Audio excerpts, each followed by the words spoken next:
नमस्कार, बहुत स्वागत है आप सभी का। मैं हूं आपके साथ चेतन पाठक और आप देख रहे हैं एनएमएफ न्यूज। मेरे साथ शिक्षाविद, लेखक और विदेश मामलों के जानकार निपुण जी मौजूद हैं। बात बांग्लादेश को लेकर होने वाली है, जो बांग्लादेश अब से कुछ दिन पहले तक तो भारत को खूब आग दिखा रहा था।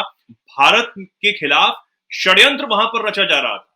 जो कट्टरपंथी सरकार वहां पर आई है, वो भारत के खिलाफ खूब बयानबाजी भी कर रही थी, लेकिन असल में भारत के बिना उसका काम नहीं चलता, ये भी अब साफ हो गया है।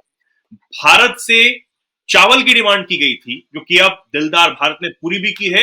और पहला जो जहाज है वो बांग्लादेश के चटगांव बंदरगाह पहुंच चुका है। हालांकि वहां से तस्वीर सामने आने के बाद सोशल मीडिया पर कई प्रतिक्रियाएं भी सामने आ रही हैं, लोग गुस्सा भी जाहिर कर रहे हैं, लेकिन कुछ लोग ये भी कह रहे हैं कि भारत सबके साथ खड़ा है और यही भारत की असली पहचान है। निपुण जी। चेतन जी देखिए, अभी जो आपने कहा कि कुछ लोग नाराज भी हैं, बिल्कुल नाराज हैं। और मैं देखता हूं कि खास तौर से मैं कई डिबेट में बैठता हूं तो डिबेट में कई लोगों ने कहा कि भारत को हमें बंद कर देना चाहिए, बिल्कुल सप्लाई नहीं करना चाहिए। और कमाल की बात है, शेख हसीना को वापस भेज देना चाहिए, उनकी वजह से क्या हो रहा है, हिंदुओं पे हमले हो रहे हैं वहां पर। इस तरह की चीजें आपको सुनने को मिलती है। और ये सब बातें जो सुनने को मिलती हैं, मतलब बड़ी, मुझे कई बार बड़ी तकलीफ होती है। हम ये सोचते हैं कि हमारी जो सरकारें हैं वो बेवकूफ़ है, उनको पता नहीं है कैसे करना है, कैसे मैनेज करना है। देखिए, हमारी पूरी दुनिया में हमारी फॉरेन पॉलिसी की एक कहते हैं ना वाहवाही की जाती है। अभी इजराइल ने ये बात कही कि सही मायने में जो डिप्लोमेसी है, इजराइल का कहना ये है, बेंजामिन नेतन्याहू ने कहा कि जो हमें देखना है, सीखना है, वो इंडिया से सीखना है। कि इंडिया की डिप्लोमेसी ऐसी है जो काम भी करती है और आवाज नहीं करती, साउंड नहीं करती है। इतने पीसफुली किसी भी तरह के प्रोपेगेंडा को मैनेज कर लेते हैं, तमाम तरह की चीजों को मैनेज करके और बहुत पीसफुली काम करते हैं। तो यही तो होती है सॉफ्ट पावर। कि कहते हैं ना, एक बड़ी पुरानी कहावत है, गाँव में भी कही जाती है कि ऐसा काम करो कि सांप भी मर जाए, लाठी ना टूटे। अगर आपने सांप को मारने में लाठी तोड़ दी, तो फिर दूसरी लाठी लाने में दिक्कत होगी, क्योंकि सांप तो बहुत सारे हैं, एक थोड़ी कई सारे सांप हैं। अब देखिए, एक बड़ा इंटरेस्टिंग जो है, पहले तो बताऊं ये हुआ क्यों है, ऐसा किया किया क्यों है। देखिए, भारत की फॉरेन पॉलिसी को कहा जाता है प्रैग्मेटिक फॉरेन पॉलिसी। और 90 से पहले हम अपनी फॉरेन पॉलिसी को प्रैग्मेटिव लेके भी चलते थे। पहले हम या तो आइडियलिस्टिक रहे नेहरू जी के दौर में, या इंदिरा जी के दौर में हम रियलिस्टिक हो गए। दोनों ही व्यवस्थाएं क्या थी, खतरनाक थी। बहुत ज्यादा आइडियलिस्टिक होना, यानी कि एकदम आप इतने मीठे हो जाओ कि लोग आए और आपको खा के चले जाएं, आप उफ तक ना कर पाए, जो 62 में हुआ। या आप इतने कड़वे हो जाओ कि कोई आपसे दोस्ती ना कर पाए, जैसा 1971 75 इन सब इंसिडेंट के बाद है। आपके आसपास के जितने पड़ोसी आपके थे, वो आपसे डरने लगे, सब कहने लगे भारत जो है बिग ब्रदर सिंड्रोम में चला गया है। अब भारत तय करेगा कि दक्षिण एशिया में क्या होगा। इन सबको डराया गया चीन और पाकिस्तान के द्वारा। जैसे ही हमने पाकिस्तान का टुकड़े किए, सिक्किम को हमने मिलाया, श्रीलंका ने एलिगेशन लगाया कि लिट्टे को सहायता दे रहा है भारत। इसके अलावा हम देखिए बहुत छोड़ रहे, तो जैसे ही सिक्किम को 75 में हमने मिलाया, तो चीन ने नेपाल भूटान को कहा कि अगला नंबर नेपाल भूटान तुम्हारा है, जैसे सिक्किम को मिला लिया। तो होता क्या है कि विदेश नीति के अंदर, फॉरेन पॉलिसी के अंदर, आपके हर एक्शन को क्या होता है, उस समय के लिए नहीं, बहुत लंबे समय के लिए क्या काउंट किया जाता है, देखा जाता है। और देखिए, हमारा लक्ष्य बांग्लादेश नहीं है, हमारा लक्ष्य पाकिस्तान नहीं है, हमारा लक्ष्य है पूरे विश्व में विश्व गुरु बनना, पूरे विश्व में छा जाना। बांग्लादेश का पाकिस्तान का लक्ष्य क्या है? पाकिस्तान का लक्ष्य की अगर आप बात कहोगे कि पाकिस्तान दुनिया में चाहता क्या है, पाकिस्तान चाहता है दुनिया में केवल भारत को बर्बाद करना। आज वर्तमान जो बांग्लादेश की सरकार है, वो भी इसी ओर बढ़ रही है कि हमको भारत को बर्बाद कर देना है। और एक इंटरेस्टिंग बात, जब हम 71 को याद करते हैं, तो 71 में जो हालात बने थे, वहां 3 ग्रुप आपको देखने को मिलेंगे। कहां पर आपको? 71 में, यानी कि चीन के आपको बांग्लादेश के अंदर, पूर्वी पाकिस्तान के अंदर। एक तो वो लोग थे जो प्रो पाकिस्तान थे, जिन्होंने रजाकार कहा जाता है। और जमात इस्लामी जो संगठन है, वो उन्हीं का ही रजाकारों का ही संगठन है, जो शेख हसीना ने कहा भी था कि ये सब रजाकार है। एक गुट वो था जो अमेरिका और चाइना जैसे देशों को सपोर्ट कर रहा था। और एक ग्रुप वो था जो भारत के साथ मिलकर आगे बढ़ना चाह रहा था। तो भारत ने उस गुट को समर्थन देके बांग्लादेश को बनवा दिया, पाकिस्तान के टुकड़े करवा दिए।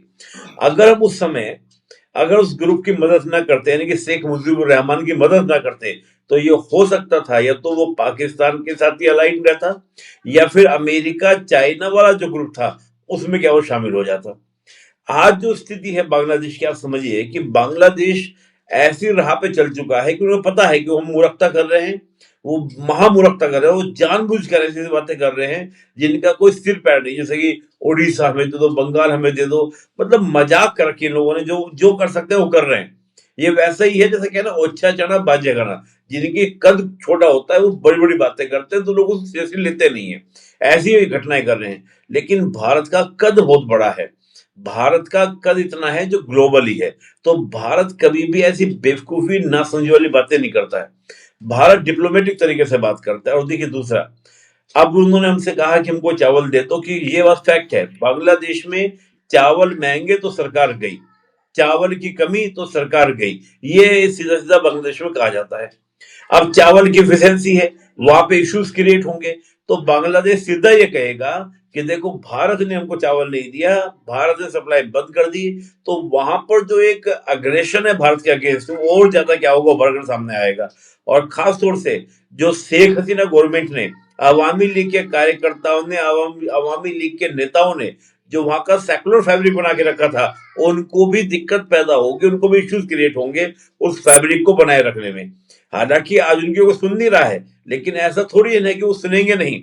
भाई आज से हम देखें 5 अगस्त से पहले मोहम्मद यूनुस को कौन सुन रहा था, अचानक यकायक सब घटनाक्रम हुआ, तो ऐसा घटनाक्रम बदल भी तो सकता है ना, जरूरी थोड़ी कि वो व्यवस्था रहे। अब आप देखिए डोनाल्ड ट्रंप ने कहा है कि इमरान खान को रिहा करो पाकिस्तान के अंदर। अब डोनाल्ड ट्रंप अगर ये कह रहे हैं इमरान खान को रिहा करो, चीन ऑलरेडी चाहता है इमरान खान रिहा हो, तो मीन डैट यानी कि शहबाज शरीफ की सरकार भी जाने वाली है। अब जिस प्रकार का म्यांमार में देखिए, म्यांमार में जो सेना वहां पे जुंटा गवर्नमेंट है, उसकी जो ना लचर मचर जो हालत मची हुई है, हो सकता है वहां पे आंग सांग सू की पावर में आ जाए। और जिस प्रकार की आप घटना सुन रहे हैं, मतलब बहुत सारी बातें आ रही निकल कर, हो सकता है जैसे हालात हमने बांग्लादेश में सुने वैसे हालात आपको म्यांमार में आने को मिल जाए। तो बहुत ही विदेश नीति जो होती है, फॉरेन पॉलिसी जो होती है, ये बहुत ही सावधानी से, और एक बड़ी बात कही जाती है इसमें विवेक का काम होता है, बुद्धि का काम होता है। एक कहावत कही जाती है, हम लोग अक्सर बोलते हैं कि शरीर गर्म होना चाहिए विदेश नीति के लिए, लेकिन दिमाग ठंडा होना चाहिए। दिमाग में ठंडक से काम लेना है, बहुत सावधानी से काम करना है।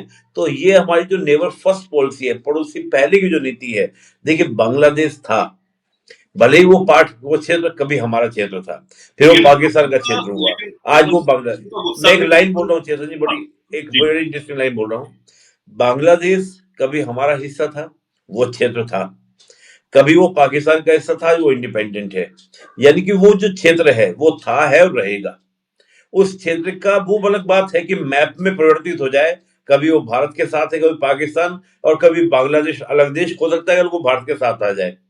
वो क्षेत्र था, है और रहेगा, तो उस क्षेत्र का इंपॉर्टेंस है, उसमें रहने वाले लोगों का इंपॉर्टेंस है। सरकारें आएंगी, सरकारें जाएंगी, तो जो क्षेत्र है लोग हमारे खिलाफ नहीं होने चाहिए।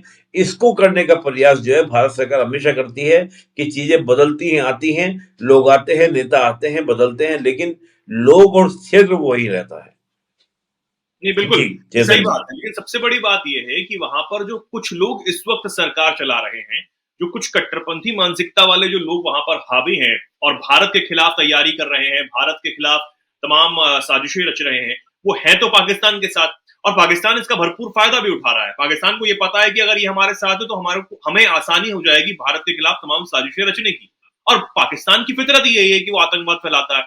अब आप देखिए कि तमाम कोशिशें वो कर रहा है। राहत फतेह अली खान एक मशहूर सिंगर हैं पाकिस्तान के, वो बांग्लादेश में आकर चैरिटी एक के नाम पर परफॉर्म करते हैं, और उस परफॉर्मेंस में, उस प्रोग्राम में शेख हसीना तक देने की मांग कर दी जाती है।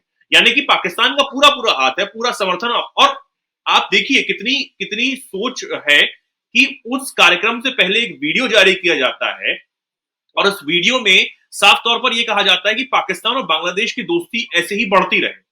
यानी कि बांग्लादेशियों को बिल्कुल एक तरीके से घुट्टी पिला दी गई है कि आप पाकिस्तान का ही हिस्सा हैं, और ये बार बार ये हावी हो रहा है। अब भारत के लोग हैं जो ये चाहते हैं कि अल्पसंख्यकों को वहां से किसी तरह निकाला जाए, जो उनके ऊपर अत्याचार हो रहा है, यूनिस सरकार के ऊपर एक्शन लिया जाए, उनके सेंटिमेंट्स को भी ध्यान में रखना होगा। देखिए, बिल्कुल सही आपने जो बात बोली। पहले तो बात ये राहत फ़तेह अली खान की जो बात करें, देखिए यही तो तरीका पाकिस्तान ने अपनाया था। इसको कहा जाता है पाकिस्तान की सॉफ्ट पावर। वहाँ फ़िल्में अगर आप पाकिस्तान की देखें, फ़िल्में आप ड्रामा देखें, मैंने फ़िल्में देखी पाकिस्तान की, उसमें उन्होंने ऐसा दिखाने का प्रयास किया कि हम एक थे, 2 शरीर एक जान थे। वो एक सॉफ्ट पावर तरीके से उन्होंने करने का प्रयास किया।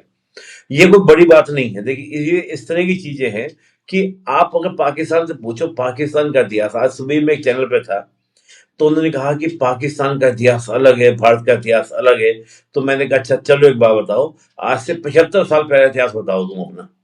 मैंने पाकिस्तान के उस जो हैंग वो बैठे हुए थे वहां पर, मैंने कहा अच्छा बताओ, तुमने कहा कि पाकिस्तान का इतिहास अलग पढ़ाया जाता है, भारत का इतिहास अलग है, दोनों में अंतर है, आपकी सोच अलग है मैंने क्या बताओ 75 साल पहले का इतिहास बताओ अपना, क्या इतिहास है आपका। वो साइलेंट हो गए, चुप हो गए। आप 75 साल के इतिहास पर, और पाकिस्तान जब बांग्लादेश का तो 50 साल का इतिहास है, 50 साल का इतिहास और पाकिस्तान के साथ में 20 साल का इतिहास, 20 साल 75 साल का इतिहास, क्या हजारों हजारों साल के इतिहास में भारी पड़ सकता है? बिल्कुल भी नहीं। समय होता है, कालखंड होता है, चीजें बदलती हैं, लोग आएंगे जाएंगे, लेकिन जो एक फैब्रिक होता है जिसको आप जानते हैं, जिसको हम लोग बोलते हैं ना, एक रीजनल जो आपकी कल्चर होती है, जो आपके जैसे अभी देखिए आप अगर बांग्लादेश की तो पड़ेगी ना हमसे चावल की, आप अपनी ज्योग्राफी को कैसे बदल देंगे? बांग्लादेश की ज्योग्राफी जो है वो उसको क्या करती है, बाध्य करती है भारत से संबंध रखने के लिए। तीन साइडेड आपके कोई देश बैठा हुआ है, आप उसको इग्नोर करके पाकिस्तान से दोस्ती करोगे, वो भी कैसा दोस्त जो कंगला है। पाकिस्तान अगर 70 के दशक वाला होता, हम एक बार को संजीदा होने वाली बात भी थी। आज छुटपुट अगर कोई घटना करने का प्रयास करेगा बांग्लादेश, पाकिस्तान बांग्लादेश के माध्यम कराने का प्रयास करेगा तो बहुत ज्यादा कामयाब नहीं होगा। आज का भारत बहुत स्ट्रांग भारत है, इसलिए कोई ये नहीं कि मैं इंडियन इसलिए मैं कह रहा हूं। आप अगर कंपेरिजन करें, चाहे वो इकोनॉमी में करें, चाहे मिलिटरी करें, किसी तरीके से आप कंपेरिजन करें, अब मैं कह रहा हूं 70s वाला अगर पाकिस्तान होता तो मैं सिंसियर होता कि हाँ पाकिस्तान जो कर रहा है, पाकिस्तान की इतनी भी औकात नहीं है, इतनी हिम्मत नहीं है कि वो 3 महीना भी बांग्लादेश की इकोनॉमी को सर्वाइव कर पाए। वो बिल्कुल। तो अपनी इकोनॉमी को सर्वाइव नहीं कर पा रहा है। तो इसलिए बहुत तनाव लेने वाली बात नहीं है ये, क्या ना, अभी बस मुश्किल से मुश्किल आज 26 दिसंबर है, आप रुकिए मात्र 25 दिन। ये जो पूरी नौटंकी वहां पर हुई है, नौटंकी पूरी अमेरिका पाकिस्तान करने वाला था नहीं। पाकिस्तान तो नफरत की आग में जला हुआ, झुलसा हुआ, बस हम ये कर देंगे वो कर देंगे, थोड़ा बहुत ये घटनाएं करेंगे बिल्कुल, अब और ये होते बात रहेंगे। और है, कुछ दिन की बात और है, और जो बाइडेन का रचा हुआ ये पूरा खेल है, इस पर जल्द ही नकेल कसी जाने वाली है, क्योंकि 20 तारीख को आधिकारिक तौर पर जो ट्रंप है वो राष्ट्रपति पद की शपथ लेने जा रहे हैं, और उसके बाद बहुत से बदलाव आने वाले हैं। ये तमाम जो विश्लेषक हैं वो कहते हुए नजर आ रहे हैं। और निपुण जी, आपने भी इसी बात को कहीं ना कहीं कहा है, और अब देखने वाली बात होगी कि 20 तारीख को के बाद आखिर क्या कुछ बदलाव होने वाले हैं। और ये उम्मीद है कि बांग्लादेश का जो मुद्दा है वो जल्दी सुलझेगा। भारत अपनी तरीके से, अपनी डिप्लोमेसी के तरीके से इसे टैकल कर रहा है, और क्योंकि हमारे पड़ोसी को जरूरत थी तो हमने चावल भी भेजे हैं।